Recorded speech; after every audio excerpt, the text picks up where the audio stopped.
Assalamualaikum mga kababayan ko dyan sa Middle East, sa mga kapwa ko OFW, yung Kainside.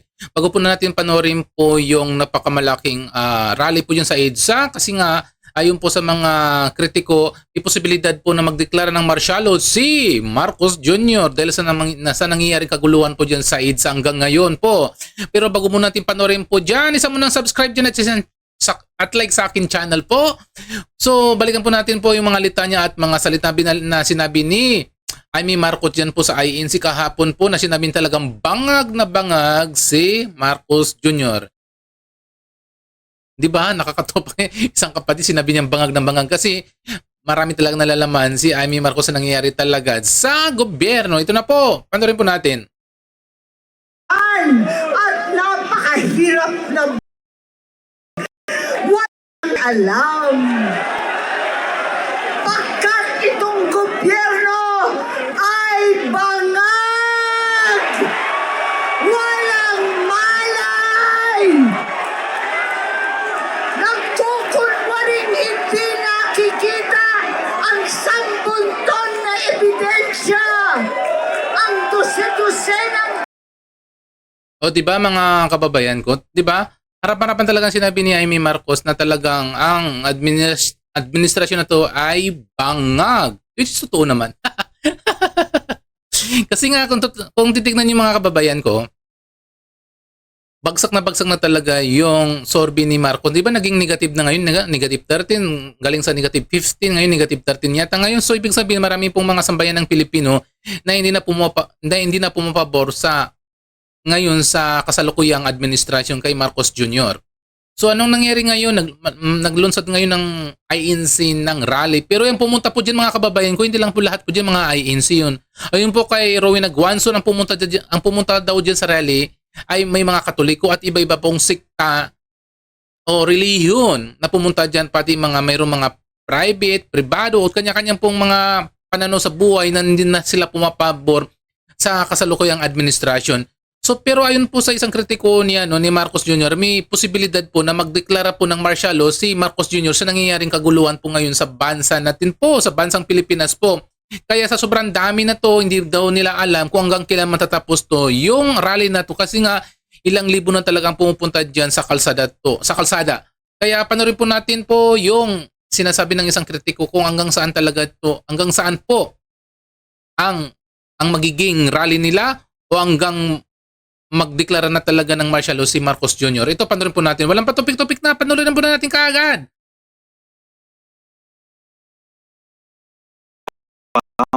Malaan Chief ng Partida ng Pilipinas na si Norberto Gonzales, bunga ng umano'y panggigipit ng pamalaan ang sunod-sunod na kilos protesta. Anya, hindi lamang mga kaanib ng Iglesia ni Cristo ang lumalahok, kundi maging ang iba't ibang grupo at sektor. Kaya naniniwala siyang hindi natitigil ang ganitong mga pagkilos. Ang tingin ko dyan, hindi natitigil to Sakali na napatigil itong Iglesia, meron pa rin susunod sa palagay ko.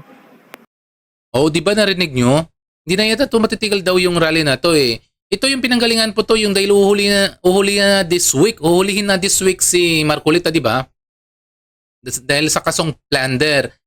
Yung masaklap lang dyan, kasi nga kung matatandaan yung mga kababayan ko, yung nagdaang April po, di ba? Sinabi na ngayon ni Boying Remilla na uhulihin nila si Romualdez kasi nga dahil sa kasong kinakaharap niya. Pero ngayon nangyayari daw, hilaw pa raw ang kay Romualdez, parang walang nangyayari sa mga kaalyado ng Marcos administration, parang naka-standby lang sa gilid. Ngayon parang unti-unti na nila kasing inuhuli po yung mga kaalyado ng mga Duterte, lalo na napapalapit na po yung impeachment trial laban kay BP Sara. Kasi nga sa mga nangyayari sa ngayon, kapag mabawasan po yung minority, so ano bang magiging bilang na doon sa Senado? So may posibilidad talaga na ma-impeach si BP Sara kasi nga kapag kaso may plunder, hindi ka pwedeng bumuto sa impeachment trial. So ito pagpatuloy po natin to yung litanya ni Gonzales. Ito na yung nakikita ko na pattern para talagang kaming hihilingin na siguro pagbago ng Google. Binigyan din ni Gonzales na kahit ginagamit umano ng pamahalaan ang lahat ng makinarya nito upang usigin ang mga nasa katotohanan, mananaig pa rin anya ang boses ng taong bayan. Aligay ko manadaig yung boses ng taong bayan, kung pasaysayo ng titignan. Alam mo, nung panahon ni Marcos Sr., May martial law noon. Tapos diktadura pa. Wala pang laya ang ating mga kababayan. Talagang pwede ka talagang arestuhin, ulihin, torture, lahat nangyayari noong araw. No? Pero natuloy po rin yung people power revolution. Kasabay nito binanggit din ni Gonzales ang posibilidad na maaring magdeklara ng martial law si Pangulong Marcos Jr. May naririnig tayo na may plano siyempre na ganyan. Talaga naman ang malaki niya, kung nakikita talagang tagilid na, isa sa mga gagawin nila pamamarangan na para mga TV sa pwesto ay martial law. Sa huli, nagbigay si Gonzales ng mensahe sa mga Pilipino, lalo na sa mga naaabala Di ba ngayong araw na to pupunta si si Marcos Jr. sa Canada? Tapos dito sa Pilipinas, sobrang gulo po yung nangyayari. Di ba? Kung magpapansin niyo mga kababayan, kung anong klaseng presidente ka na, ang gulo-gulo na sa Pilipinas, grabing tao na lumalabas sa kalsada, pero may lakas ka pa ng loob na pumunta po sa Canada kung ano pong mga visit doon ang gagawin mo. Dapat ayusin mo muna dito sa Pilipinas kung anong mga gusot na pwede mong ayusin bago ka pumunta sa ibang bansa. Kasi unang-una, hindi po yan matatapos yung kaguluhan na to kung hanggat wala pang nagagawang solution po yung gobyerno. Kasi nga, hindi lang po, baka mamaya sa susunod na araw ang maglabasan, hindi lang po dyan sa Metro Manila. Baka pati mga probinsya po maglabasan na yan. Yan po ang pinakamasaklap. Kaya yan sinasabi ni sinasabi ni Mr. Gonzales na may posibilidad po na magdeklara ng martial law si Marcos Jr. para magkaroon po ng para mabawasan yung tao diyan sa kalsada kasi siyempre kapag martial law ang mamamahala na diyan po ay mga military. 'Di ba? Mga military na mamamahala, hindi yung mga tao matatakot kasi lahat ng mga military may dala-dalang simpleng mga baril yan. Yun po ang nakikita ni Mr. Gonzales. Kaya may posibilidad na magkaroon po ng martial law pero para sa akin para maging maganda po yung ang kalagayan po yung tao dito sa Pilipinas at hindi na dumanak ng dugo sa Pilipinas, dapat gumawa na ng paraan si Marcos Jr. Kasi ang nangyayari kasi ngayon, ang halos lahat kasi ang pinapahuli at kinakasuhan po, lahat po ay kaalyado ni Duterte para lang mapabagsak ang kanilang pamilya at hindi na bumalik sa gobyerno o sa politika.